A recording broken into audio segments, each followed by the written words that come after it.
চট্টগ্রাম শহর থেকে ৩৭ কিলোমিটার উত্তরে, ঢাকা চট্টগ্রাম মহাসড়ক থেকে ৩.৫ কিলোমিটার পূর্বে চন্দ্রনাথ পাহাড়ের অবস্থান। এর সর্বোচ্চ চূড়ার উচ্চতা ১১৫২ ফুট বা ৩৬৫ মিটার। অনেকের মনেই প্রশ্ন জাগতে পারে, কেন এই মন্দির এত উঁচুতে? পৌরাণিক কাহিনী অনুসারে এই স্থানটি শক্তিপীঠ হিসেবে পরিচিত।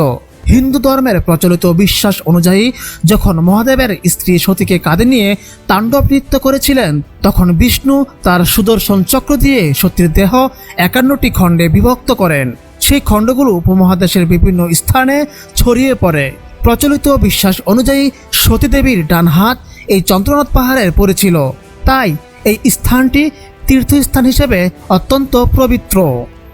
ভক্তদের বিশ্বাস, যত উপরে উঠে দেবতার দর্শন করা যায়, ততই ভক্তি ও আধ্যাত্মিক শক্তি বৃদ্ধি পায়। তাই এই মন্দিরটি পাহাড়ের চূড়ায় স্থাপন করা হয়েছিল।